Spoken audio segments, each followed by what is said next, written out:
We're fearlessly talking about the biggest stories that matter to you the most. Breaking news, John Calipari is finalizing a 5-year deal to become the Arkansas Razorbacks' next head coach, covering college sports like no one else.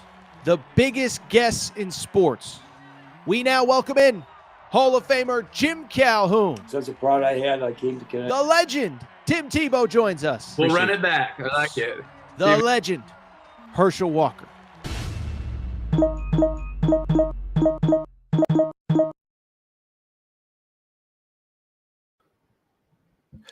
Welcome in, everybody. Thursday afternoon edition, Eric Torres Sports Podcast. I'm your host, Eric Torres. Hope everybody's doing well. Hope everybody's having a great day. And I'll say this, I think we got a pretty fun Thursday show to wrap the week. And boy, oh boy, oh boy, do we have an awful lot to discuss today. We're going to open the Arkansas Razorbacks, baby. Don't call it a win streak. Don't call it a comeback. They beat Georgia. We'll talk about what went right for Arkansas on Wednesday. And is it sustainable as they now enter the heart of SEC play? They get that first SEC win. What does it mean? All that good stuff. Talk about the rest of a busy college hoops Wednesday night. Ole Miss stunner was up on Texas A&M, can't hold on. South Carolina was up on Florida, can't hold on. We'll talk maybe even a little bit about the St. John's Red Storm, who are running away from most of the pack in the Big East. Best start in almost 40 years for St. John's. Then we will do a little bit of football. We'll talk some of this college football playoff news. If you saw, the ratings were down significantly from a year ago. I think there's a very easy, simple answer as to why. And we'll go ahead and wrap the show. Talking the NFL playoffs, because boy, oh boy, oh boy, we don't talk a ton of NFL, but let's call a spade here. We got two monster games this weekend. You will all be watching. We will all be enjoying. So we got a lot to discuss. Before we get started, a couple quick reminders. One, make sure that you are subscribed to the Aaron Torres Pod YouTube channel. New clips, new videos going up every single day. And by the way, when I do say every single day, I mean every single day. By the way, shout out Caleb Wilson, who will be committing sometime in like the 1 a.m. hour on Thursday into Friday. So we'll have some reaction to that on Friday.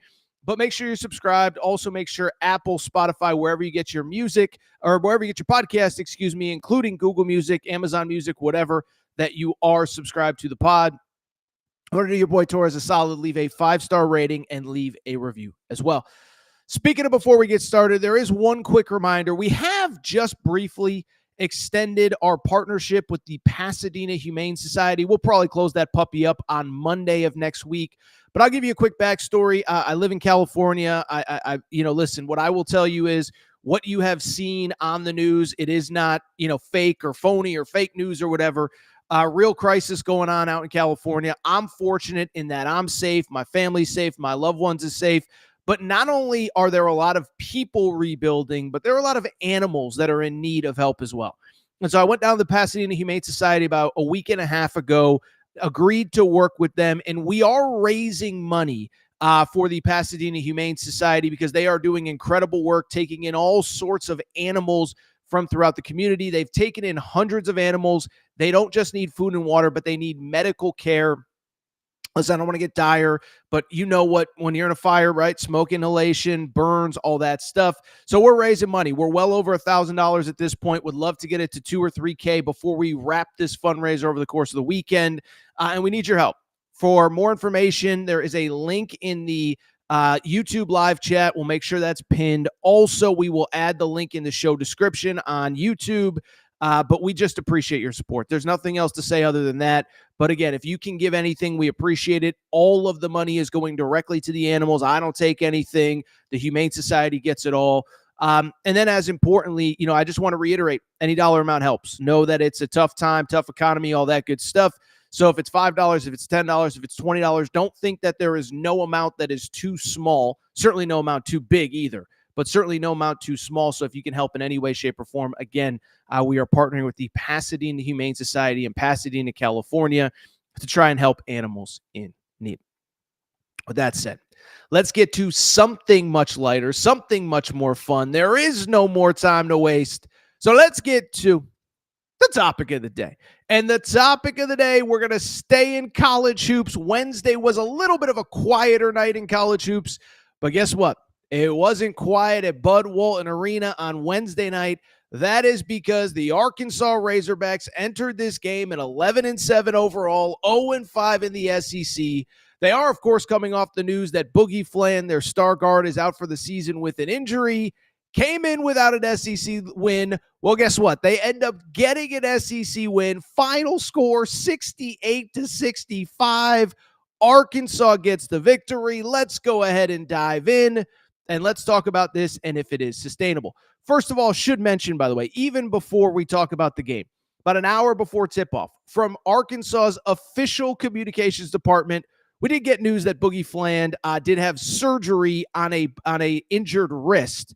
So for everybody who tried to tell me, oh, Torres, he's just faking the injury to try to prep for the NBA draft, that story never made sense to me. I don't, listen, no disrespect to the kid. I don't think he's a surefire anything. I don't think he's a surefire top 5 pick, top 10 pick, top whatever. And so it never made sense. It wasn't the vibe that I got talking to people. He is officially out for the year. He did officially have surgery. So I'll tell you what, if he's somehow faking it all to get into the NBA draft and skip the rest of the season, he's taking extreme measures because he went under the knife on Wednesday afternoon. Just wish him a speedy recovery. It's an awful situation, and you want him to get better. With that said, let's talk about the game itself, though. And listen, even in a win for Arkansas, there's some positives and there's some negatives. The negative is you fell down by double figures yet again.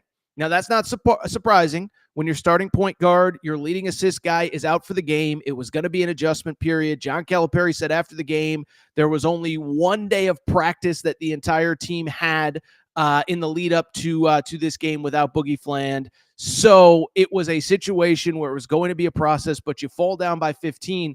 But let me start by saying this before we even get into how it ended, all that good stuff. Love the fight out of Arkansas. And the one thing, listen, you see a lot of stuff on social media, and I think it's my job to separate fact from fiction. I know there's been a lot of frustration with Arkansas fans about, has the team quit? Is it NIL? Are they getting paid too much? There's been a game or two where I felt like, okay, they kind of just laid down and quit. I think Missouri last Saturday would qualify as one of those games. I don't get the sense that in most of these games that they've quit, though. I mean, you look at the Florida game. The Florida game was back and forth. It was down to 2 or 3 with about 6-7 minutes to go. They couldn't pull it out. The LSU game, they certainly had their chances. That's a game you probably should win. You probably needed to win. You didn't, but it wasn't because I felt like it was lack of effort. So first off, let's give credit to Arkansas. They fell down 15, never gave up, kept fighting. And I think the big question becomes, what did they do different on Tuesday or on Wednesday that allowed them to win? To me, it's pretty straightforward. So first of all, the difference, in my opinion, in this game and some of the other ones was really twofold.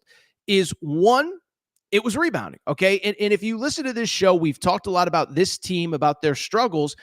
And one thing I've talked about consistently is that I believe that Arkansas's issues so far this season, I think they've been a little bit misdiagnosed, okay? Because I think there's this notion that they're not a great three-point shooting team, and they're certainly not.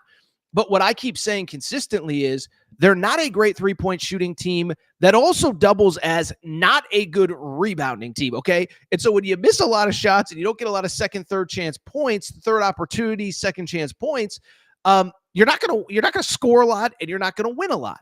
And so I've used the example many times. If you've heard me on this platform, any others, I said, look, you have to be a version of Texas A&M. What do I mean by that? Texas A&M is not a good three-point shooting team. They are the number 1 offensive rebounding team in college basketball, and that's kind of how they make their hay. They know that they're not going to be a team that puts up 90 points on any given night, and they know they're a team that's going to have to get 10, 12, 15, 20 second chance points. So the first difference in this game for Arkansas between every other game so far in SEC play, they just crashed the boards and were awesome. 40 total rebounds compared to 30, so a plus 10 rebound margin. Obviously, the most notable one coming from a Adu Thero in the final play of the game off that missed free throw where he gets the rebound.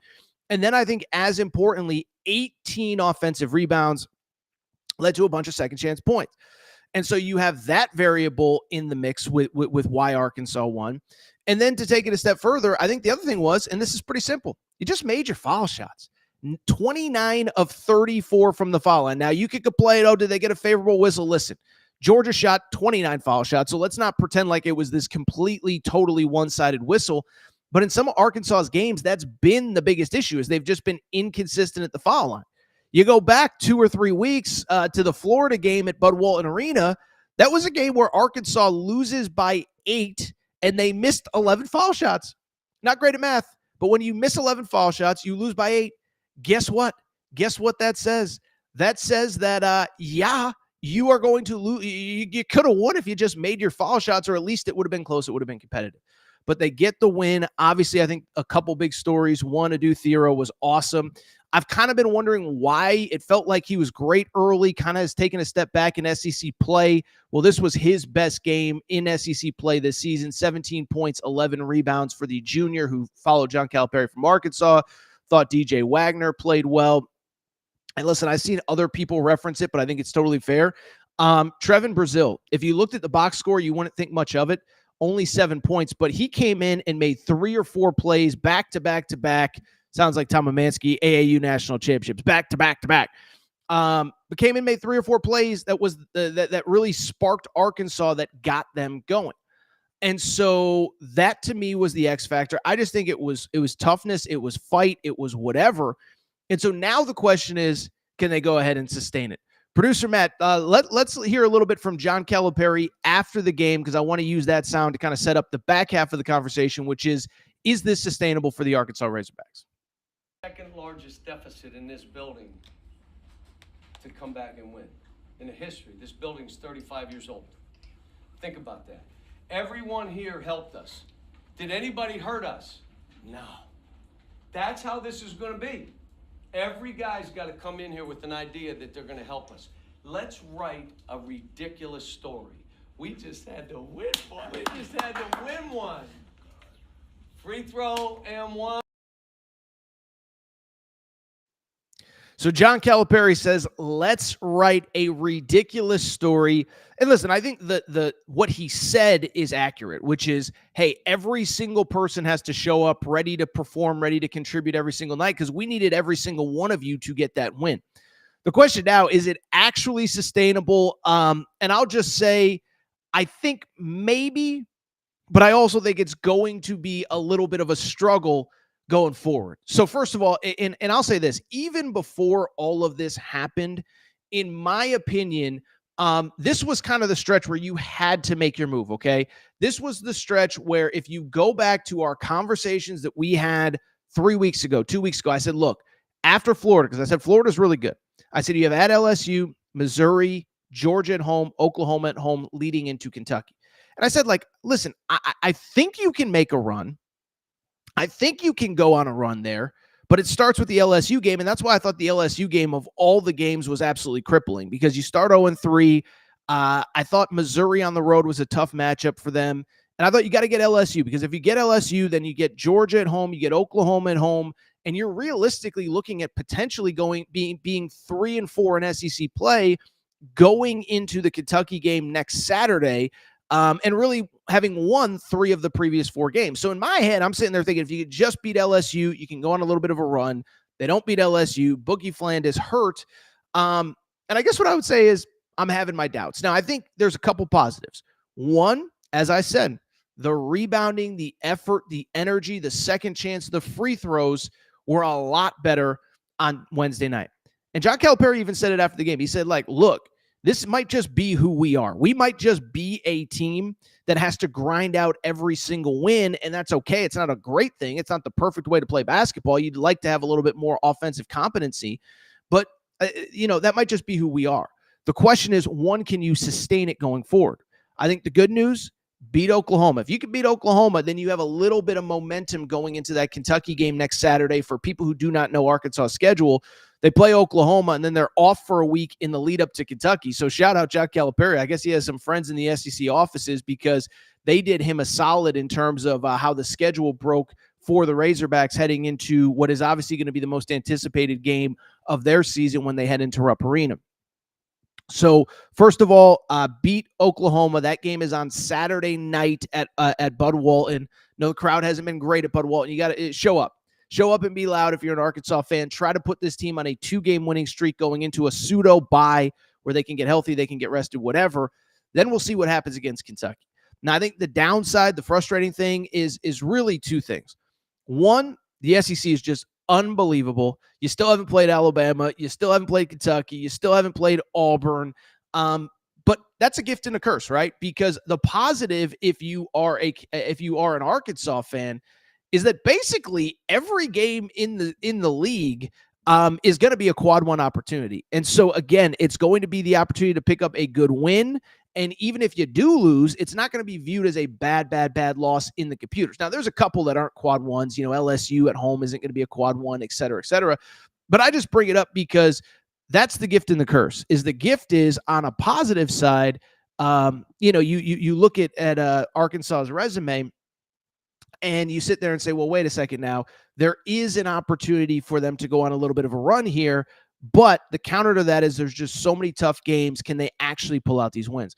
I think the other thing they're going to be battling all year long, and we talked about it on yesterday's show, it's just honestly, it's the fact that they only have 8 healthy scholarship players. And if you watch the game, DJ Wagner, John L. Davis, a few other, these guys are playing 33, 34, 35 minutes. And so even under the scenario where you have no more major injuries, where guys don't miss games, which, I think over the course of a 15, game remaining season, it's going to be tough to keep everybody in the lineup from here on out. Can you get them to produce every single night? Because it's just tough. It's a physical league. It's whatever. But yeah, I don't want to be negative on a day like today. Congrats to the Arkansas Razorbacks because you get the victory. And boy, oh boy, did you need that one. So they are not going winless in SEC play. They are not in last place, and you got to feel really good. All right. I'll tell you what, we'll hold on the break now, Matt, because I just want to be quick on the rest of the Wednesday college hoop slate. Let's very quickly just rip through some of the other games. I don't really have a ton on most of them, but first of all, Florida, they do beat South Carolina. With South Carolina's loss and with Arkansas's win, South Carolina is alone and made the NCAA tournament last year. But with South Carolina, wild game against Florida. Florida, how about this? Did not lead at any point in the game until the final 5 seconds of that game. The final 5 seconds of that game was the only time that Florida led in that game. You think about everything that's happened, everything that's going on, et cetera, et cetera. I think the things that stand out, one, Florida gets the win. But what really stands out to me kind of is just how tough the SEC is. I mean, listen, we've talked about it, but on any given night, if you don't show up ready to play, you're going to get beat, right? I mean, look, South Carolina's in last place. Florida, I believe, is a Final Four contender. Doesn't really matter. You don't show up ready to play. It's not going to work out well for you. It's going to be ugly. You're going to have a chance to lose that game, and that's exactly what happened. By the way, it's what happened with Georgia. Georgia's sitting there thinking, okay, we just almost beat Auburn. We're in good shape. Just got to go on this road, get this win against Arkansas. We're going to be fine. And then they lose the game. And so first off, there's nothing else to say. There's no easy nights in the SEC. Some nights are a little bit easier than others. But if you don't show up ready to play, you're going to get beat. Missouri, coming off a great dominant win over Arkansas, goes on the road, loses to Texas. Auburn, I know they're without Jani Broome, but survives Georgia. So that's one. Two, the other thing, kind of interesting. Florida, off to their best start, tied for their best start in school history. I don't know if it's the last time, but it's certainly one of the times that they started 17-2. It was the year in 05-06 that they were the last undefeated team in college basketball. That's noteworthy because they went on to win a national championship, the first of two with Joakim Noah and Al Horford and all those guys, Corey Brewer, who's actually on the Aaron Torres pod a million years ago. So I just bring it up to say congrats to Florida. They survive. The SEC is a freaking gauntlet. There are no easy games. There are no nights off, and I think Florida learned that the hard way. By the way, for Florida, you get to go home and play Georgia. Georgia, there are no nights off. You just lost to Arkansas. Congrats. Saturday, you got to go to the O-Dome with Mike White and try to beat his former team in the Gators. Really quickly, there was one other significantly noteworthy talk about significantly noteworthy result in the SEC. Texas A&M 63, Ole Miss 62. I'll just be transparent. I went on TexAgs Radio just the other day. I went on TexAgs Radio Thursday morning, talked to David Nuno about this game. This was kind of like the third TV game. It was kind of funny. Tom Hart, the announcer, basically said to open the broadcast, he's like, this has the makings of a rock fight, and it turns into a rock fight. But like I said, it was kind of like that second, third monitor TV kind of game. and he kind of just sat there and said, okay, there was never a moment, let me put it this way. There's never a moment where you felt like Ole Miss was going to lose this game. South Carolina, Florida, I always felt like Florida could make a run. That's kind of who they are. Texas A&M isn't built to come back from big deficits, okay? And so you're watching this game. Ole Miss kind of has this comfortable 6 to 8 point lead the entire second half, and you kind of lose track of it. Then you go back in the final minute, and Ole Miss is up 4, and there's a monitor review, and then there's another monitor review. And then all of a sudden you look up and Texas A&M has the ball with a chance to win. Manio Basecki goes down, hits the 3 to get the victory. So in terms of this game, listen, there's no super amazing takeaways. Ole Miss, again, I hate to be cliche. It just shows you how tough the SEC is because of the fact that that when you look at this league, Ole Miss, remember, they started 4-0 in league play. They were tied with Auburn as the only undefeated team in the league. And guess what happens? They've now lost 2 straight at Mississippi State in overtime. They now lose to Texas A&M at home. It doesn't get any easier. They go on the road to Missouri. So it just shows you how tough this league is. From the A&M side of things, listen, I just said it a minute ago with Arkansas. This is who A&M is. Number 1 offensive rebounding team in college basketball. They don't shoot the ball well. And they're just going to have to grind out a lot of victories like they did on Wednesday night. Now, to their credit, they are, in fact, grinding out those victories. They are sitting at 15-4 overall, 4-2 in the SEC. Their only losses were to Alabama and at Kentucky, so no shame in either of those. And that's just who this team is going to be all season long. So credit to A&M. I think even A&M fans are like, I have no idea how I won that freaking game. But congrats to them on getting the victory. It was a great, great, great win for A&M. Ole Miss, man, that's just one that just totally stings and is a total disappointment. All right, really quickly, before we switch gears, take a quick break, do want to talk about one other game and one other team and one other, kind of program that we've talked about actually a fair amount here on the Aaron Torres Pod and Aaron Torres Pod YouTube channel. That is the St. John's Red Storm. Okay, so we don't do it outside of UConn. There's just not a lot of super interesting storylines in the Big East. But St. John's, this is who they have become this year. They trailed by 15 points in the second half. They trailed by double figures at the half. They rally to beat Xavier in overtime, 79-71. I just got one question for you, baby. What is that you feel? That's right. That's that Big Rick energy, baby. Big Rick energy. By the way, you can get your tees, AaronTorresOnline.com/merchandise. AaronTorresOnline.com/merchandise. Get your Big Rick energy tees. But there's nothing else to say. This is who St. John's is. They trailed to Georgetown by 10 plus at the half. Villanova was kind of a weird game that you felt like they could lose. They keep finding ways to win. And now, how about this? With this victory, St. John's is now 17-3 overall, 8-1 in the Big East. And this is a doozy. You know that St. John's is off to its best start as a team since the 1985-86 season. The Chris Mullen era, baby. Chris Mullen's like 60 years old. They are off to their best start since the 85-86 season. And man, oh man, I don't know what else to say. By the way, they are currently technically alone in first place atop the Big East standings. They've played one more game than Marquette. So Marquette is 7-1 in the league. St. John's is 8-1. But really, when I look at this thing, first of all, the only thing that really comes to mind, first of all, one, I just think they're built for March. That's the crazy part. This is a quintessential Rick Pitino team. You look at them, they're big and athletic across the board. The RJ Luis kid is going to play in the NBA. Had 16 points last night, had 30 against Georgetown in that game, against Villanova, 24 against Seton Hall over the weekend. That's an NBA player if I've ever seen one, 6'7", 6'8", whatever. And you just watch St. John's across the board. They're just kind of really big, really athletic. In some ways, they actually remind me a little bit of UConn the last couple of years. Like you watched UConn, they just overwhelmed you with size and length and athleticism. For the Arkansas fans still watching, like an Eric Musselman team, you know how Eric Musselman's teams are, everybody's like between 6'4" and 6'8" and super athletic. That's kind of who St. John's is. So one, I think they're built for March. I think I would argue right now, one, I would absolutely argue they're the best team in the Big East. But two, I also just think they're best built to actually win in games that matter in March. Now, you could argue Marquette has more experience. UConn certainly has more experience. But in terms of how they play, the style of play, the fact that, by the way, they're not afraid when they're falling down by double figures, that to me looks like a team that can do some damage in March. More importantly, though, you know what this really says to me?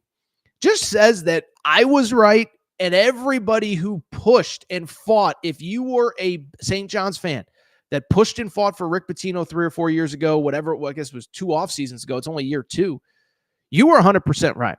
And so for people who are new to this show or just, I would argue that on a national scale, I was probably the number one advocate for Rick Pitino to get that St. John's job. I go back to that winter. I've told the story a million times, but I'm watching St. John's. It's a Tuesday or a Monday night game against Marquette. Marquette is blowing them off the floor. They're at Alumni Hall. There's maybe 2,000-3,000 people in the stands. Mike Anderson is just trying to hide. It just felt like he didn't even want people to know that his team was playing. And it was right while Rick Pitino was rolling in Iona. And as importantly, it was right after Rick Pitino had been essentially cleared of any wrongdoing from the NCAA. And so I did this big thing. I remember putting out that tweet that night. I didn't have time to find it today, where I just basically said, St. John's, if you're a serious basketball program, if you want to matter ever again, there's no time that you have to do this right now. Because what I said was pretty straightforward. I said, Rick Pitino, he's in his 70s. This guy wants one more crack at the big time, and he doesn't want to move to bum you-know-what America, okay? I remember Texas Tech was open. This is no disrespect to Texas Tech, and Texas Tech fans will certainly let you know if they disagree with you. But he didn't want to go to Lubbock. And, by the way, that was the year Georgetown opened. He didn't want to go to D.C. I said at the time, and I stand by it, there were only 2 jobs that he wanted. He wanted the Miami job because he's got a place in Miami, or he wanted the St. John's job. And so I said, if you care about ever being relevant again, you have to do this. And I give credit to their administration. After the Big East tournament, I started getting tips that, hey, this thing is in the works. They fire Mike Anderson a few days later, and a few days after that, they go ahead and hire Rick Pitino. Really quickly, what stands out is this is what you were hoping for, right? This is year 2, 17-3, 8-1 in the Big East. Listen, it's crazy because the guy is 70. He still might be the best coach in college basketball, okay? By the way, worth noting, I said on Wednesday's show, Pat Kelsey, the Louisville coach, would be my national coach of the year. I think Rick Pitino would probably be number 2 at this point, okay?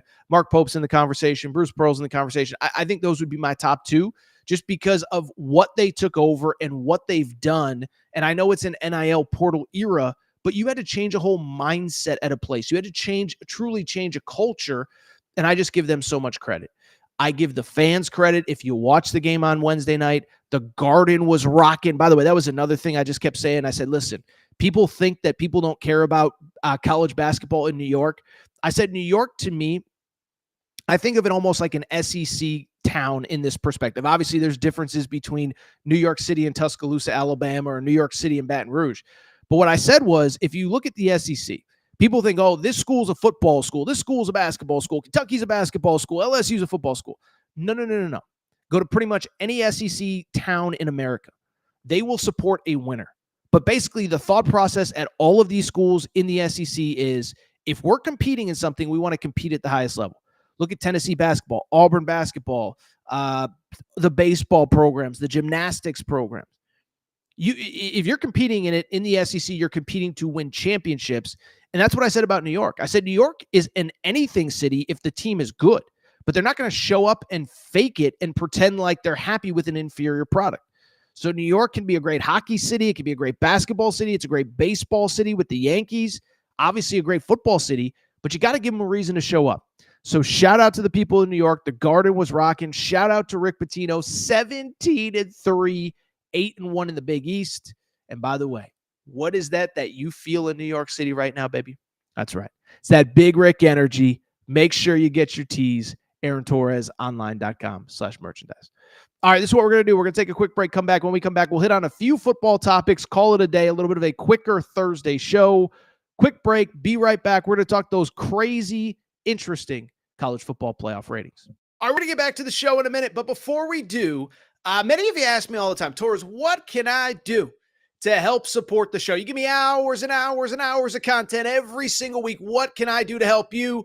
Well, I'll tell you what, do me a quick favor. Check out the Aaron Torres Media merchandise store for all of your team-specific shirts, hats, and more, all available at aarontorresonline.com/merchandise. A lot of you wondering, Torres, what can I get in that merch store? Well, first of all, we got our brand new Hope and Pope Kentucky basketball t-shirts. That's right. Mark Pope has arrived. He is here to save the day. Get your Hope and Pope t-shirts there. Also, Arkansas fans, the Big Pig Invasion is here. You can get your tees there. Basketball School Alabama shirts. More Hurley 2024 UConn shirts for your tailgates at Rentschler Field, your games at the XL Center or Gamble. And oh, by the way, your Mike effing Woodson gear for Indiana.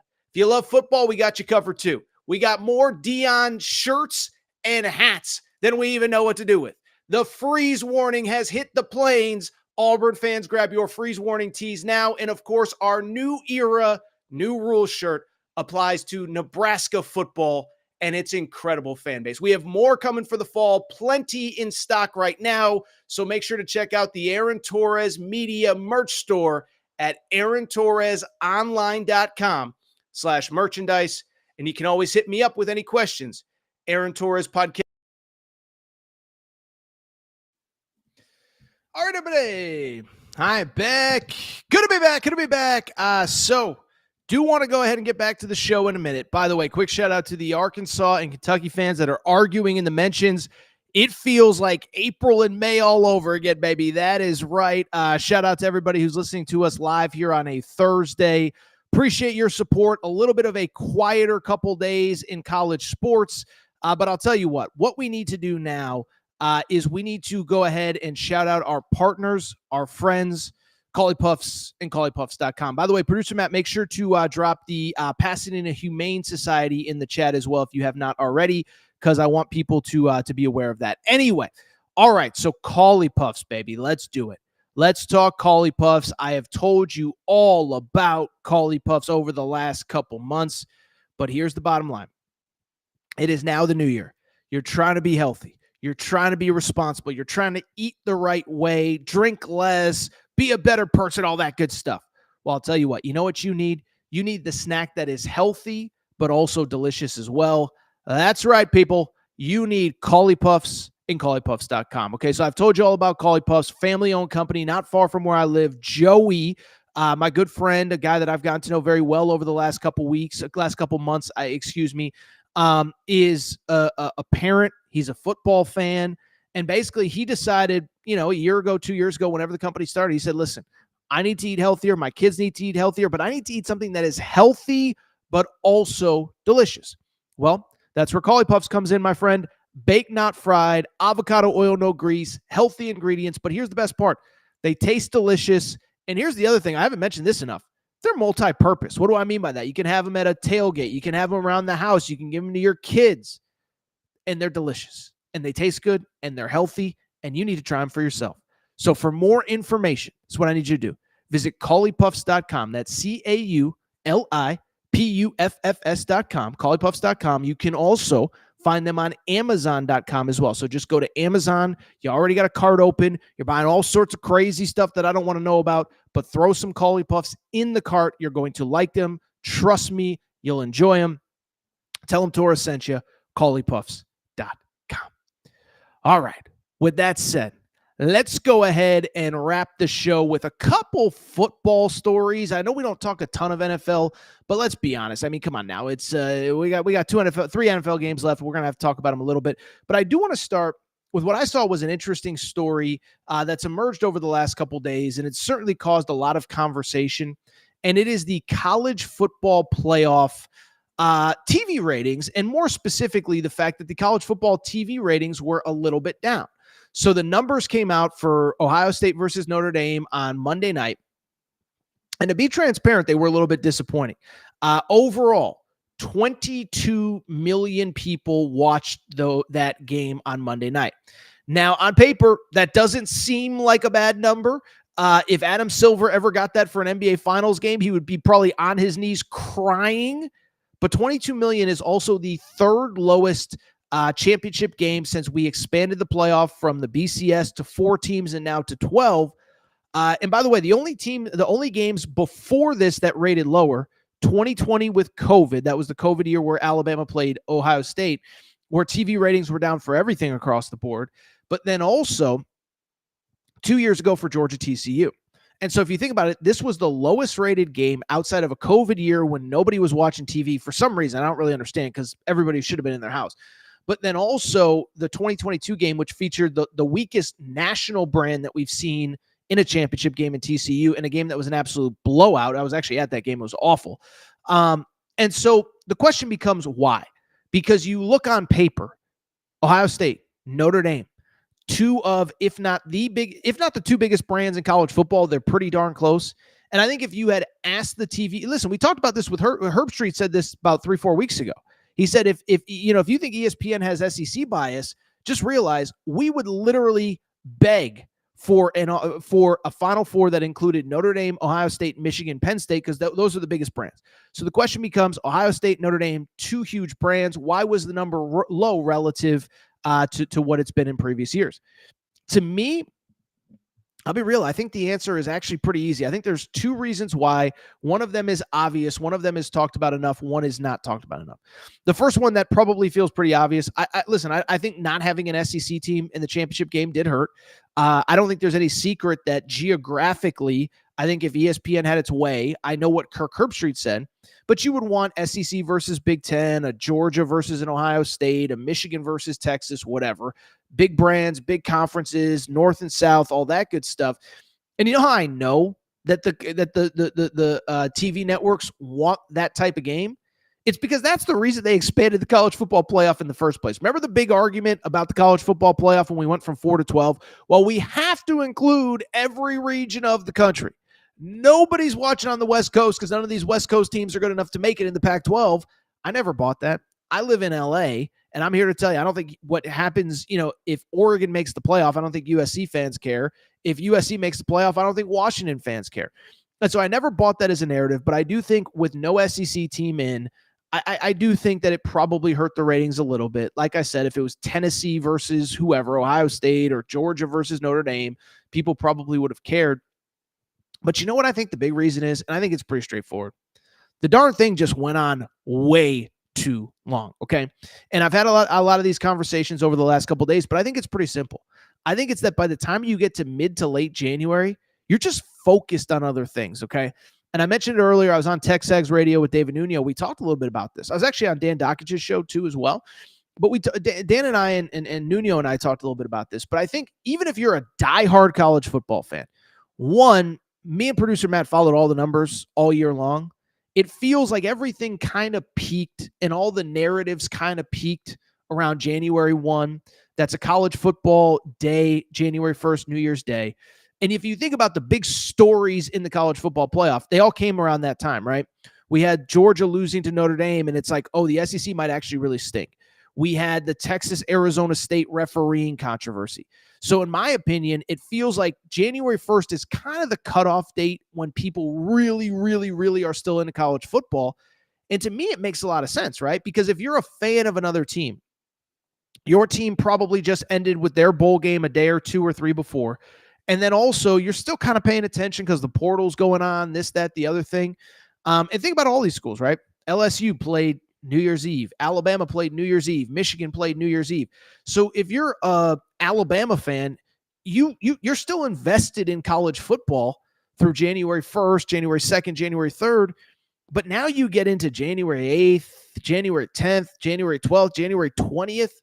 I'm sorry. It's just, people move on to other things, especially when they're not directly engaged with their team and their school, okay?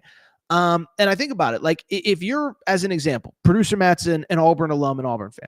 Like if you're an Auburn fan, like, yeah, you're going to turn on Ohio State, Notre Dame. But by January 20th, you're like, my basketball team's awesome. I'm going to pay attention to them.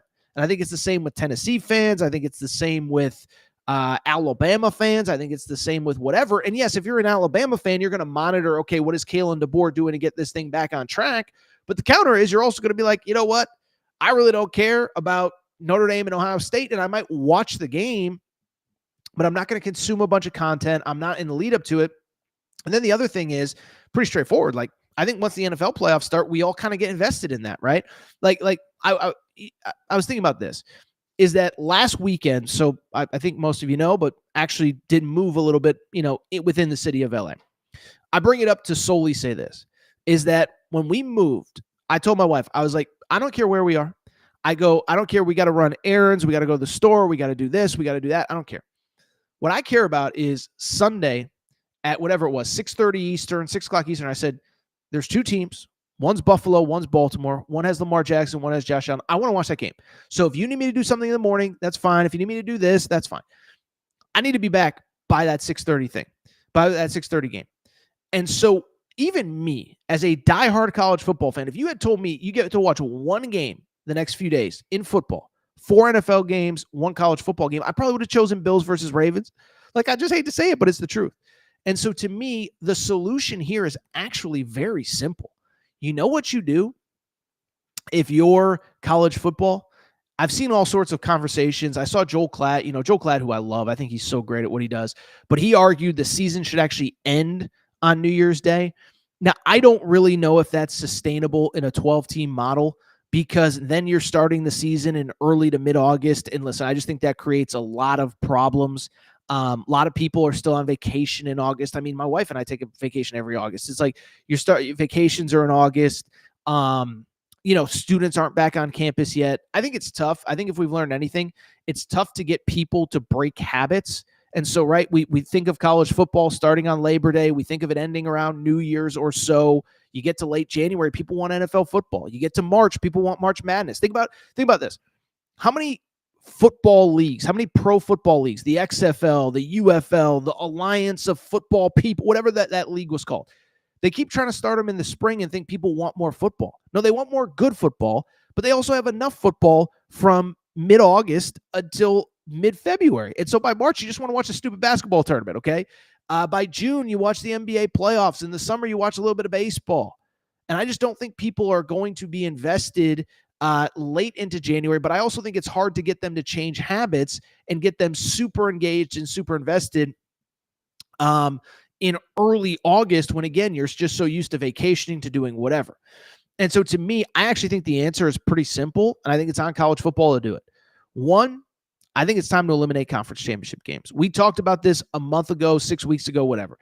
The truth to me is pretty straightforward, is that they don't carry the same weight in a 14-team playoff. I mean, in a 12-team playoff that's going to go to 14, and it is going to go to 14. I think it's stupid, but that's another conversation. But the thing is that if you look at this year, especially, by the way, Texas, Penn State, Oregon, Penn State, Oregon, Texas, Georgia, all 4 of those teams in those major conference championship games, they knew they were in the college football playoff. The fans knew their team was going to be in the college football playoff, didn't want to travel. And so you saw it. The interest was down, ticket sales were down. And I think if you ask the coaches, I don't know if they want to play in them. I think if you ask Kirby Smart, hey, you can win an SEC championship, or you can have this week off, and Carson Beck is healthy and ready to go for the college football playoff. I know we make fun of Carson Beck, but I think Kirby Smart probably chooses the latter. On top of that, that to me has to be the solution. That to me has to be the answer. The answer is eliminate conference championship games, take that weekend off, end the regular season on Thanksgiving like you always have, and then start the playoff early December, early to mid-December, so you can get 2 rounds in right around in the lead up to Christmas. You can have both rounds on campuses so fans don't have to travel across the country, then have the semifinals on New Year's Day, and have the finals a week later like we've had historically. Because I think people are still invested, whatever, January 8th, January 7th, January 10th. You get to January 20th, that's a tough ask of college football fans. It just is, with the NFL playoffs going on, with college basketball going on, all that good stuff. And I just think the answer is start the playoffs earlier, eliminate conference championship games, get 2 rounds in before Christmas, play New Year's Day, and then get this thing done. Because I just don't love the way the calendar is set up right now. I know this year, because New Year's Day fell on a Wednesday, it changes things up. But think about this year. You're playing on a Friday, Saturday. Then you don't play again until the following Wednesday. So there's like 10 days in between. Then you don't play again until the next Thursday, Friday, 8-9 days. Then you play 10 days later on a Monday. It was a mess. And I understand any new playoff format is going to take some time to adjust to. But to me, the answer is simple. Eliminate the conference championship games and then get everybody ready for the 12, or get ready for the 12-team playoff. Give everybody a week off. Last year, for example, the SEC championship game was on December 2nd. So have that week off, start the playoff December 7th, play it again December 14th, take a few days off, come back right after Christmas. Boom, you have yourself a champion. All right, speaking of champions, speaking of football, one more thing before we get out of here. Listen, we don't talk much NFL on this show, and that's okay. Not our, listen, I watch the NFL like everybody else. But it just, listen, there's a lot of great places that cover the NFL. I think we cover college basketball better than anybody. I think we cover college football basically pretty much more than anybody. But I bring it up because, in my opinion, I'd be remiss if I didn't just talk a tiny little bit of NFL playoffs here, because the season is about to come to an end. We got the AFC, NFC championship games. So I'll just give you Torres' quick picks. By the way, the college football betting picks ended up hitting about 64% this year. So shout out to Torres. Hopefully we can get 2 winners here for you over the weekend. Should also mention, by the way, I'll be hosting Fox Sports Radio on Sunday from 8 p.m. to 11 p.m. Eastern time. So we'll be on the back half of Chiefs Bills, and we'll be reacting to pretty much everything. All right, so let's go ahead and dive in really quick. Let's start with the early game, Eagles and the Commanders. By the way, I might call them the Redskins, whatever. I don't care. I'm not offended by team nicknames. I don't think you should be either, but I don't tell you how to feel. If you want to be offended, whatever. But Commanders and Eagles. This is a game that will be played in Philadelphia. Of course, these two teams have already played twice this year. Last point spread I saw, let me see if I can find it really quick. I somehow lost this really quick, but give me 1 second here. This is great radio, I know. Great audio, I know. Give me 1/2 second. Let's take a quick look here. All right. Eagles, 6.5 point favorite, over under set at 47.5. And listen, Commander story is awesome. So first of all, Torres' team, Jaden Daniels. Okay, if you remember last year, I fought the fight when people said, Jaden Daniels lost 3 games as a college quarterback. He shouldn't be the Heisman Trophy winner. I'm like, did you watch that LSU defense? You understand LSU probably would have lost like 7 games, maybe not 7, but 5 or 6 if they even had average quarterback play instead of elite quarterback play. And so I've always loved Jaden Daniels. I watched that game. It was incredible, but I do wonder if the hype is getting a little bit extreme. You know what it kind of reminds me of? Remember last year in the NBA playoffs when the Minnesota Timberwolves got hot there for a minute, and it was like, Anthony Edwards. He's really good. Anthony Edwards. He's great. Anthony Edwards. He might be the face of the NBA. Anthony Edwards might be the best player in the NBA. Anthony Edwards might be the next Michael Jordan. And it was like, how do we go from he's really good to he's Michael freaking Jordan? And that's kind of how I feel with Jaden Daniels. We overhyped Anthony Edwards last year. I think Jaden Daniels is awesome. I don't think it's his time yet. I think the fact that the Eagles have faced them twice, Eagles beat them the first time. Washington did win the second game, but it's worth noting that was the game that Jalen Hurts got the concussion. He missed the second half. And so I think that Philly's the better team. I think they know Jaden Daniels. You look at Lamar Jackson, he's historically struggled in division games because of the fact that teams just see him more often. And so it's kind of a worst case scenario for the Commanders if you want to call being in the NFC Championship a worst case scenario. You also go back to that Lions game. Lions kind of gave that game away. By the way, Lions were my preseason pick, right? So I was hoping the Lions won, but 4 interceptions, Jared Goff pick 6, Jamison Williams with the interception throw. Didn't love that play calling by Ben Johnson, by the way. So I'm going to go ahead and say Eagles win this game 28-24. Eagles are headed to the Super Bowl. That is Torres' official pick in this game. And then let's get to the late one. Chiefs versus Bills. The game is obviously at Arrowhead. We know the narratives. We know the stories. Chiefs a 1.5 point favorite. The over-under in this game is also 47.5. Since I don't talk football, or since I don't talk NFL, I should just let the world know.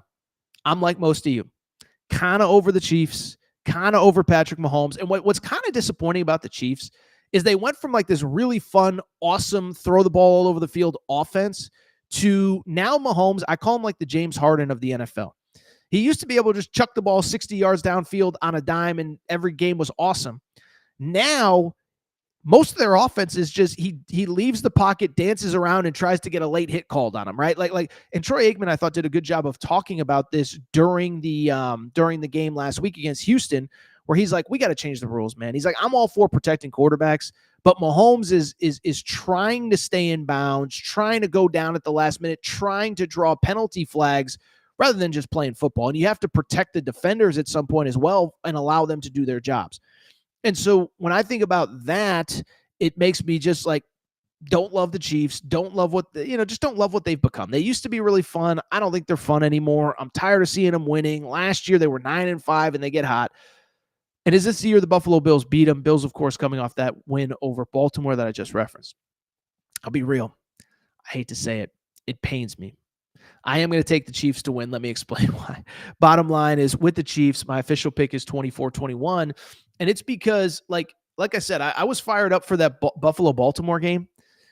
I didn't think Buffalo played that well. Not only did I not think Buffalo played well, I thought Sean McDermott and Joe Brady called an awful game. Josh Allen had 90 yards passing through 3 quarters in that game. It felt like, it almost felt like Ohio State, Michigan, where Ryan Day and Chip Kelly were trying to prove something. That's kind of what it felt like with Buffalo. I understand it was cold, it was snowing, whatever. You don't want to throw the ball 60 times. But it was like, you have the biggest freak in the NFL, like 6'6", 240, can truck people, can throw the ball all over the place, and you're just trying to run James. I don't know. I didn't love it. And I just go back to, I think Sean McDermott gets tight in big games. Last year, they were at home. Last year, they had the lead. Last year, they were in control at halftime, and they did absolutely nothing in the second half. So it pains me to say, I hope I'm wrong, but I'll take Chiefs 24-21. I have Eagles 28-24.